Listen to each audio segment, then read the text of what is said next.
Hello, आदाब, सत श्री अकाल, वेलकम मेरे सारे बच्चों को। कैसे हैं आप सभी? I hope that you guys are doing well.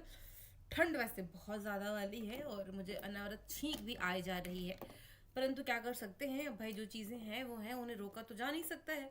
और मेरे बच्चों की क्लास भी मुझे चलानी है तो मैं चला रही हूँ। वैसे मैं आपको लिटरली बताऊँ, आजकल मैं ना एकदम से स्लॉथ जैसी हो चुकी हूँ जो 17-18 घंटे सिर्फ सोता रहता है। मतलब सोती तो नहीं रहती हूँ, बट मैं भी, अगर मेरा बस ना चले ना, तो अगर दैनिक नित्य क्रियाक्रम ना हो तो मैं भी रजाई ना छोड़ूं जो कड़ाके की ठंड पड़े। मतलब यहाँ पे धूप निकल रही है, सारी चीज़ें, बट उसके बाद भी यहाँ पे जो हालत है वो ये है ना कि यहाँ पे सबसे बड़ी प्रॉब्लम हो जा रही है गलन वाली। भाई पहाड़ों पर ना गलन का सबसे ज़्यादा होता है। जब तक धूप है तब तक एवरीथिंग इज़ ओके, आप धूप में हो तब तक एवरीथिंग इज़ ओके, लेकिन जैसे ही आप धूप से हटते हो ना, उसके बाद से तो ऐसी वाली कंडीशन हो जाती है।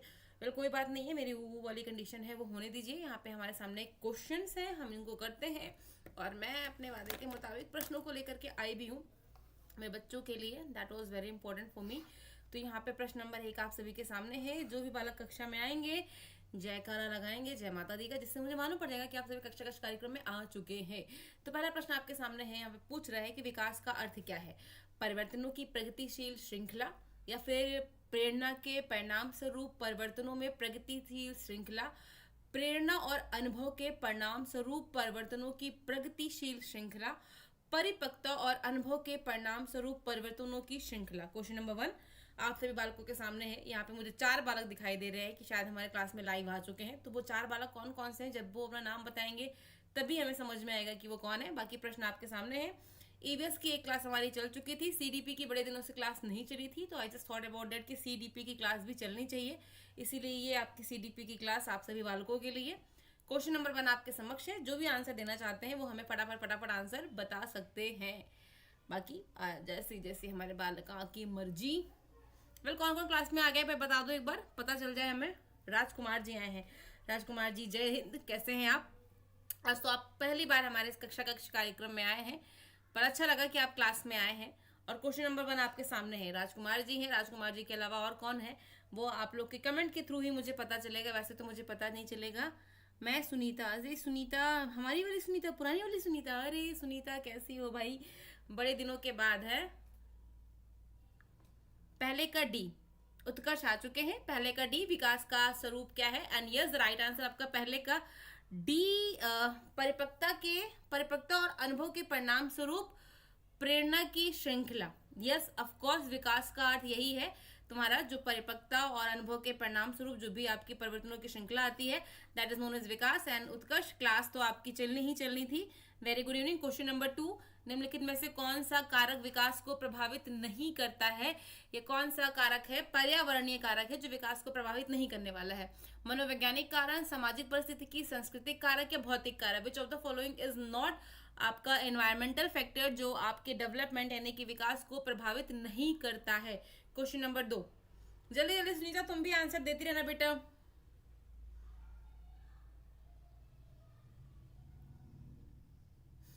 जितनी शीघ्र आंसर उतना ही शीघ्र कक्षा हमारी समाप्त होगी। ठंड तो बहुत ज्यादा वाली है भाई साहब, बैठा नहीं जाता है हमसे तो।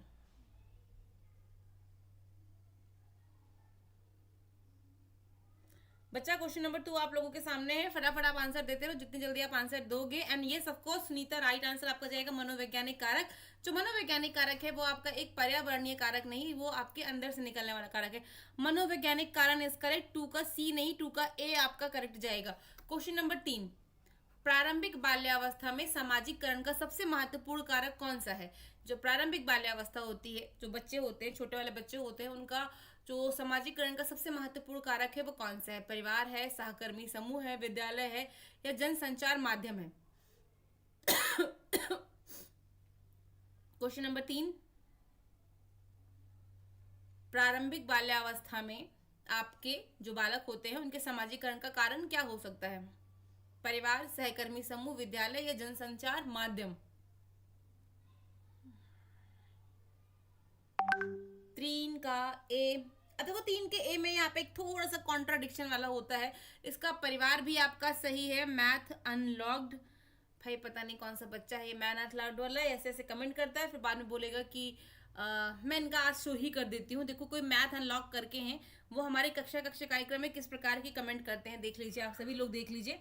आपको दिख जाएगा, समझ में आ जाएगा किस प्रकार के बच्चे हैं, किस प्रकार के कमेंट आ रहे हैं लोगों के। बट जो कमेंट जैसा भी कर रहे हैं वो उनके ऊपर डिपेंड करता है। मैं भी बोलूँगी तो कहेंगे कि मैम ये आपके छोटे भाई ने किया है, बट कोई बात नहीं है, एंड द राइट आंसर आपका परिवार ही जाएगा। चलो नेक्स्ट क्वेश्चन पे आ गए हम, क्वेश्चन नंबर 4 पे। क्वेश्चन नंबर 4 हमारा कह रहा है कि जीन पियाजे के संज्ञानात्मक विकास की किस अवस्था में बच्चा सांकेतिक खेल में संलग्न होता है और प्रतीकों का कुशलता पूर्वक प्रयोग करता है?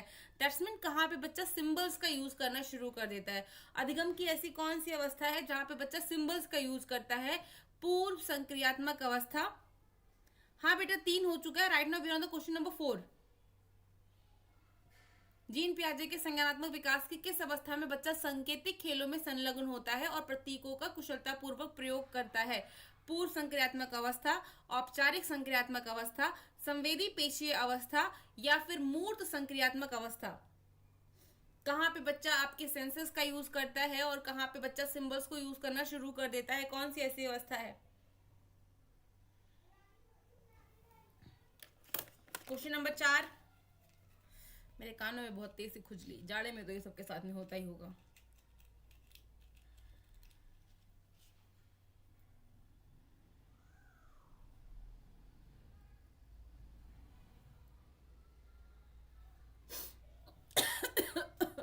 फोर का डी, एंड डी नहीं, संवेदी अवस्था जाएगी। देखो बच्चा सिंबल का जहां पे यूज करता है वो आपका सेंसरी मोटर वाला होता है, और सेंसरी मोटर वाली जो होती है संवेदी, तो संवेदी वाले में बच्चा यूज करता है ना बेटा। 4 का सी जाएगा, 4 का C would be the right answer. Question number 5। Jean पियाजे के शोध एवं दर्शन के अनुसार एक बच्चे के प्रारंभिक वर्षों में अधिगम का आधार है। तो जीन पियाजे ने शोध एवं दर्शन के अनुसार क्या बताया है कि प्रारंभिक जीवन में बच्चों के अधिगम का आधार क्या होता है? आनंद, कला, नाटक या अभिव्यंजना? आनंद, कला, नाटक, अभिव्यंजना में बच्चों के जो प्रारंभिक वर्षों के अधिगम का आधार है वो कौन सा है? Question number 5।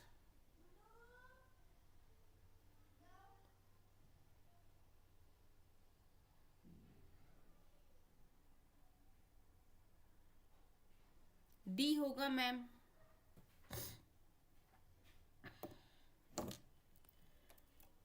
बच्चा किस अवस्था में संकेतों का प्रयोग शुरू कर देता है?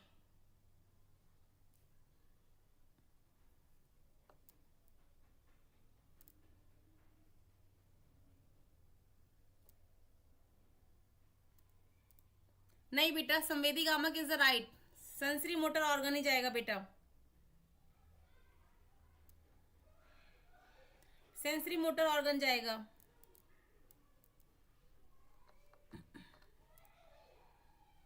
वेल, क्वेश्चन नंबर 5 का आंसर बताइए।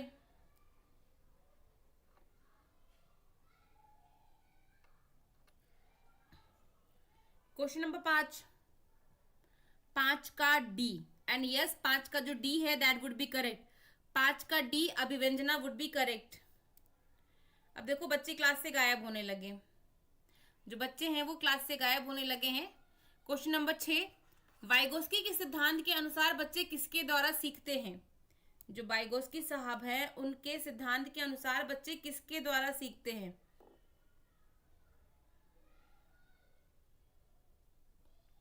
क्वेश्चन नंबर 6 सामने है बेटा।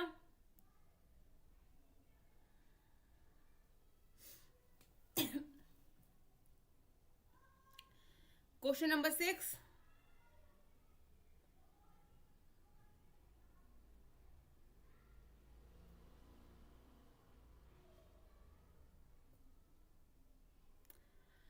बच्चे किसके द्वारा सीखते हैं? संवेदी गामक आपका वाइगोस्की के अनुसार उचित ध्यान देकर के जानकारी को याद करना, समाज के अधिक सक्षम सदस्यों द्वारा प्रदान की गई आधारभूत सहायता यानी कि स्कैफ फोल्डिंग एंड अनुकूलन की प्रक्रिया, and the right answer would be आपका जाएगा ये स्कैट फोल्डिंग वाला, ZPD zone of proximal development वाला करेक्ट था। क्वेश्चन नंबर 7 है, संकेत, इशारे या बच्चों में अधिक जानकार अन्य लोगों द्वारा दी जाने वाली किसी भी प्रकार की अस्थायी सहायता को क्या कहा जाता है? वही जो पिछला वाला क्वेश्चन था उसी का रूप चेंज हो गया है थोड़ा, यहाँ से पिछले वाले क्वेश्चन के अकॉर्डिंग ही है, क्वेश्चन का रूप थोड़ा सा चेंज हो गया है, यहाँ पे आपको बताना है और आप क्वेश्चन को पढ़ते ही इसका आंसर फटाक से बता ले जाएंगे, ऐसा हम आपसे उम्मीद करते हैं, एंड मैं उम्मीद जो कर रही हूँ सही कर रही हूँ। ऐसा मुझे प्रतीत हो रहा है।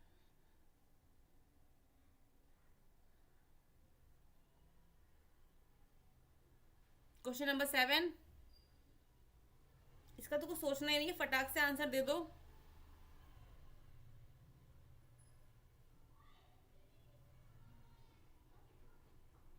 यह समीपस्थ विकास का क्षेत्र ZPD, ZPD zone of proximal development, that was correct. Question number 8, Kohlberg के नैतिक विकास में कितनी अवस्थाएं शामिल हैं? 4, 7, 5 थे।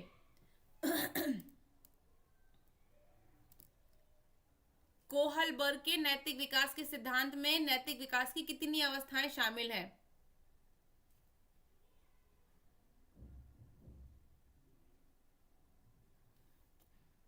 क्वेश्चन नंबर 8,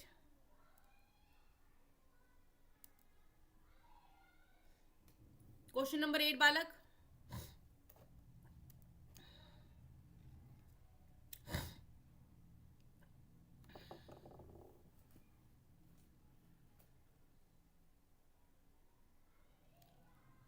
वेल, 8 का आंसर यदि आप नहीं देंगे तो मैं ही दे देती हूँ। जो 8 का राइट आंसर आपका जाएगा, दैट आपका 6 जाएगा। 6 6 6। कोहलबर्ग के जो नैतिक विकास की आपकी अवस्थाएं हैं 6 हैं, जिनको 3-3 चरणों में बांटा गया है। अवस्थाएं आपकी 6 हैं बेटा। क्वेश्चन नंबर 7 का तुमने बी दिया है, बट हेयर हम क्वेश्चन नंबर 8 की बात कर रहे हैं। क्वेश्चन नंबर 8 का 6 जाएगा। 6 राइट आंसर है बेटा, 6। रचनावादी दृष्टिकोण का मुख्य उद्देश्य क्या है? रचनावादी दृष्टिकोण का मुख्य उद्देश्य क्या है? छात्र सशक्तिकरण, अनुशासन बनाए रखना, पाठ्यक्रम को समय पर पूरा करना, किसी कार्य को व्यक्तिगत रूप से करके सीखना। रचनावादी दृष्टिकोण का मुख्य उद्देश्य क्या है? क्वेश्चन नंबर 9,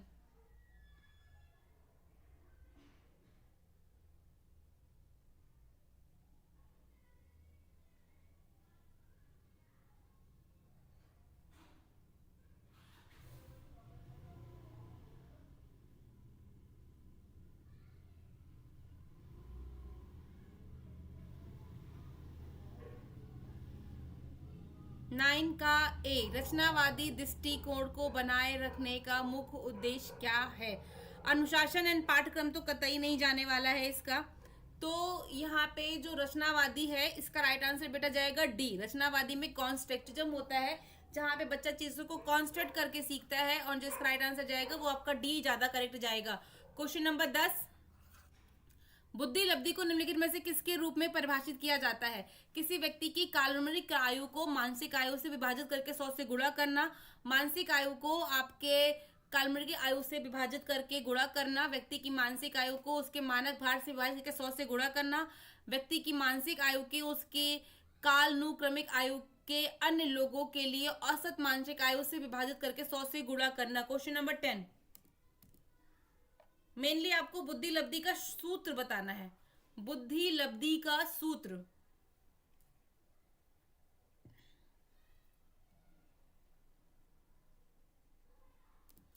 कालानुक्रमिक आयु का मतलब होता है जो भी उस बच्चे की आपकी करंट आयु है। जैसे मान लो कि आपकी मानसिक आयु अगर 10 वर्ष है और आपकी जो भी है क्या कहते हैं वास्तविक आयु है 12 वर्ष है, तो इस प्रकार से है। एंड 10 का ए, परंतु जो बुद्धि लब्धि का सूत्र होता है बेटा, वो होता है आपका मानसिक आयु बटे आपकी कालानुक्रमिक आयु और गुणे 100। तो ये मानसिक आयु ऊपर होती है और मानसिक आयु, देखो ये दोनों तो बिल्कुल नहीं है, इन्हीं दोनों में आपका जो कंफ्यूजन था, बी आपका राइट आंसर रहेगा बेटा, बी। मानसिक आयु को आपके मल्टीप्लाई करते हैं, मतलब डिवाइड करते हैं वास्तविक आयु से, और उसके बाद 100 से गुणा करते हैं। मानसिक आयु को आपके जो वास्तविक आयु है उससे विभाजित करके 100 से गुणा करते हैं। ऑप्शन नंबर बी करेक्ट जाएगा। क्वेश्चन नंबर 11, किस सिद्धांतकार के अनुसार बच्चे के संज्ञानात्मक विकास में सांस्कृतिक उपकरण महत्वपूर्ण भूमिका निभाते हैं? पियाजे, वाइगॉस्की, बंडुरा या स्किनर? क्वेश्चन नंबर 11, 15 ही क्वेश्चन करेंगे अभी, ठीक है, क्योंकि 2 ही बच्चे हैं तो 2 बच्चों में फिर मुझे भी उतना मजा नहीं आ पाता है, इसलिए प्लीज बच्चे ज्यादा से ज्यादा लेकर आओ बेटा। किस सिद्धांतकार के अनुसार बच्चे के संज्ञानात्मक विकास में संस्कृत उपकरण महत्वपूर्ण भूमिका निभाते हैं?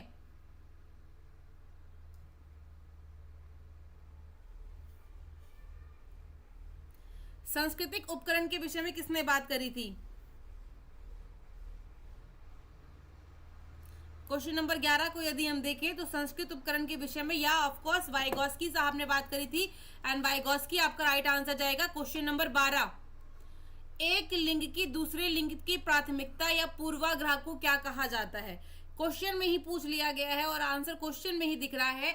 लैंगिक समानता, लैंगिक पूर्वाग्रह, लैंगिक समता, लैंगिक अववायु, क्या कहा जाता है? एक लिंग की दूसरे लिंग पर प्राथमिकता को क्या कहा जाता है? क्वेश्चन नंबर 12 बेटा,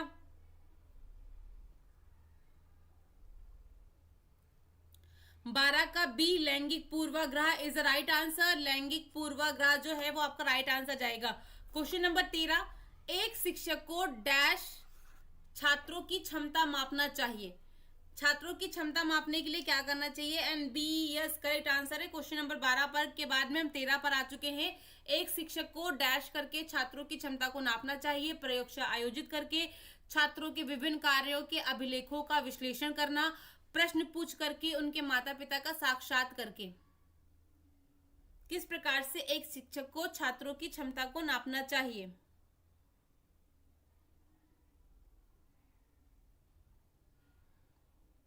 वेटिंग फॉर योर आंसर। 13 का बी एंड यस 13 का B would be the right answer. छात्रों के विभिन्न कार्यों के अभिलेखों का विश्लेषण करके। अब क्वेश्चन तो देखो मैं ढेर सारे लेकर आई थी उत्कर्ष, परंतु बच्चे नहीं है, तो जब बच्चे नहीं है आपके तो मैं 15 ही क्वेश्चन अभी करा रही हूँ। ठीक है, क्वेश्चन तो मेरे पास बहुत सारे, मैं दिखा दूंगी तुमको अभी। बाकी अभी एक क्लास आपकी चलाऊंगी 9:30 बजे के आसपास, 9 साढ़े 9 बजे के आसपास चलाऊंगी, तो बी रेडी, मैं बता दूंगी। ओके। सहकर्मी मूल्यांकन कब होता है? एक छात्र के कार्य का मूल्यांकन उसके समूह या उस समूह के एक या एक से अधिक छात्रों द्वारा किया जाता है। एक छात्र के कार्य का मूल्यांकन सभी शिक्षकों द्वारा किया जाता है। एक शिक्षक के कार्य का मूल्यांकन सभी छात्रों द्वारा किया जाता है। एक शिक्षक के कार्य का मूल्यांकन उसके छात्रों द्वारा किया जाता है। सहकर्मी मूल्यांकन कब होता है? गला बैठ जाता है समटाइम पढ़ाते पढ़ाते आप लोगों को। क्वेश्चन नंबर 14,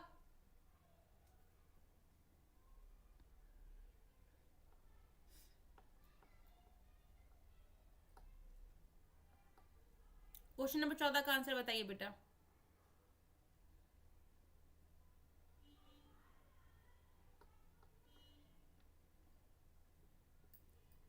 चौदह का ए इज द करेक्ट आंसर। 14 का राइट आंसर ए जाएगा। Very good.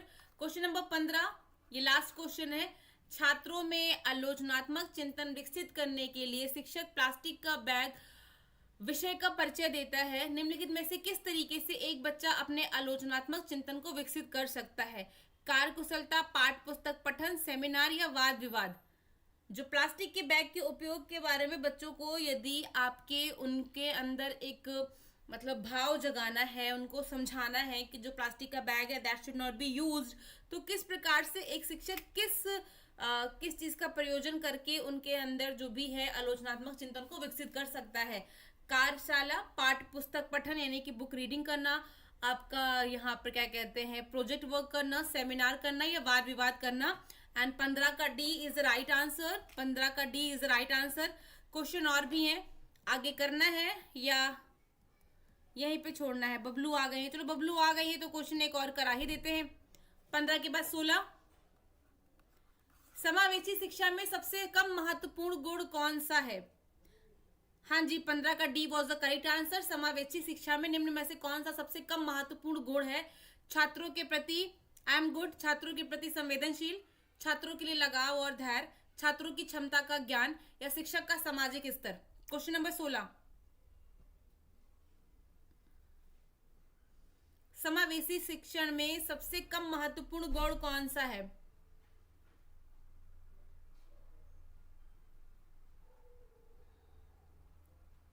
सबसे महत्वपूर्ण, कम महत्वपूर्ण पूछा है, कम पे ध्यान देना, सबसे कम। और क्वेश्चन देखते ही दिमाग में आ जाना चाहिए।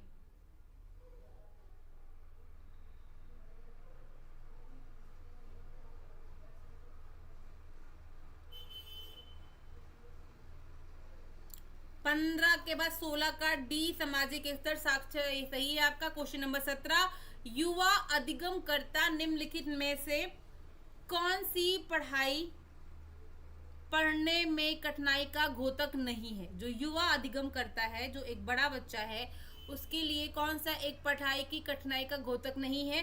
अक्षर एवं शब्द अभिज्ञान में कठिनाई, पठन गति एवं प्रभाव में कठिनाई, शब्दों एवं विचारों को समझने में कठिनाई, स्पेलिंग निरंतरता में कठिनाई। छोटे बच्चों के लिए क्या है, मतलब जो बड़े बच्चे हैं, जो युवा अधिगम करता है, इनमें से कौन सा कठिनाई का घोतक नहीं है? उन्हें कौन सी चीज है जो फटाफट फटाफट आती रहती है? वेरी गुड बबलू, बहुत अच्छे बहुत अच्छे। नेक्स्ट क्वेश्चन है बबलू, उत्कर्ष, सुनीता सभी का राइट आंसर है। क्वेश्चन नंबर 17 का आंसर बताइए।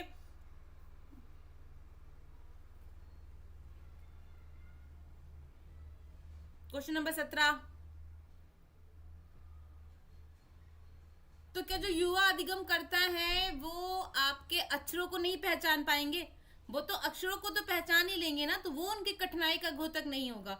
हाँ, पढ़ने के प्रवाह में कठिनाई हो सकती है, शब्द एवं विचारों को समझने में कठिनाई हो सकती है, स्पेलिंग में हो सकती है, परंतु वो अक्षर एवं शब्द अभिज्ञान में कठिनाई वाला नहीं होगा। 17 का ए जाएगा बेटा, कठिनाई का घोतक नहीं है, नहीं पूछ रहा है, नहीं। 17 के बाद 18, क्वेश्चन नंबर 18, क्षीण दृष्टिशीलता वाला एक बच्चा किसके मदद से अधिगम को अधिकतम करता है? यानी कि कोई एक ऐसा बच्चा है जिसके अंदर ये प्रॉब्लम है उसको आई साइट की, तो किसके थ्रू वो आपके अधिगम को अधिकता से करेगा? डिस्प्ले बोर्ड, गति संवेदी प्रणाली, या फिर तुम्हारी श्रवण प्रणाली, या शिक्षण अधिगम सहायक सामग्री। जो बच्चे आपके स्लाइटली ब्लाइंड हैं, जिनको आई साइट की प्रॉब्लम है, वो किसके थ्रू अपने लर्निंग को और इफेक्टिव बना सकते हैं?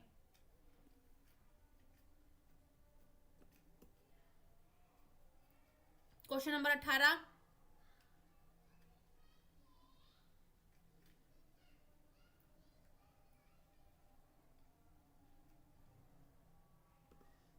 का सी, या ऑफ कोर्स श्रवण प्रणाली would be the right answer. Question number 19, question number 19, कौन सा ऑटिज्म से पीड़ित बच्चों को मदद करता है? जो ऑटिज्म से पीड़ित बच्चे होते हैं, यदि आप सभी ने तारे ज़मीं पर देखी है और आपको थोड़ा सा भी अगर ध्यान आएगा तो आप इस क्वेश्चन का आंसर फटाक से बता ले जाएंगे। जो बच्चे स्वालीन होते हैं, स्वयं में खोए रहते हैं, ऐसे बच्चों की कौन सी एक सी चीज है जो मदद करेगी? पाप कला, कांच कला, भित्ति कला, या चित्रकारी?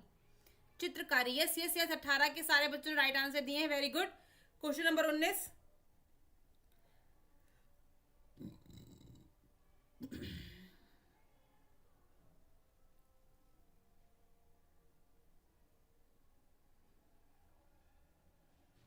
क्वेश्चन नंबर 19 का आंसर बालकों।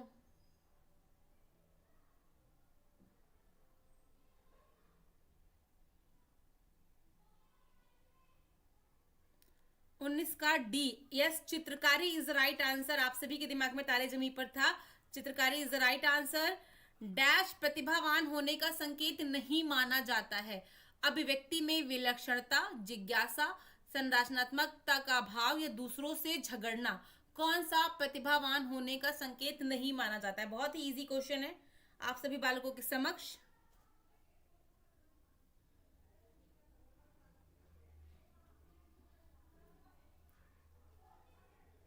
नेक्स्ट क्लास 9 साढ़े 9 बजे के आसपास रहेगी। ट्राई करेंगे कि हिंदी की क्लास हो। 9 से साढ़े 9 बजे के आसपास में क्लास रहेगी। आ जाना, हिंदी की क्लास रहेगी। ज़्यादा से ज़्यादा बच्चों को लिंक शेयर करना जिससे बच्चे ढेर सारे क्लास में आए। क्वेश्चन नंबर 20 आपका लास्ट है। एंड दूसरों से झगड़ना, यस, और भी क्वेश्चन हम करा सकते हैं परंतु नहीं, रहन दो, क्योंकि अभी हमारे यहाँ पे थोड़ा सा ना ठंड बहुत ज़्यादा है और कंटिन्यूअस हम बैठ नहीं सकते हैं। ठीक है, तो क्लास कंटिन्यूअस चलेगी लेकिन बहुत लंबी लंबी वाली नहीं, एक दिन में 5-6 चल जाएगी, पर हाँ 20-30 क्वेश्चन ज़्यादा से ज़्यादा होंगे, उससे ज़्यादा नहीं, क्योंकि ठंड बहुत अधिक है और हमारा तो मतलब हम पांडा बन चुके हैं, मैंने आपको पहले ही बताया था। ओके, सो हाल फिलहाल के लिए भी इस कक्षा का कार्यक्रम को यहीं पे हम समाप्त करते हैं। 9 साढ़े 9 बजे के आसपास फिर एक क्लास लगेगी। और देखो, जब मैं प्रॉमिस करी हूँ तो मैं अपनी क्लास लेकर के आ रही हूँ, ये बात आप लोगों को भी पता है, बस कभी कभी ठंड से थोड़ा सा मैं मात खा जाती हूँ।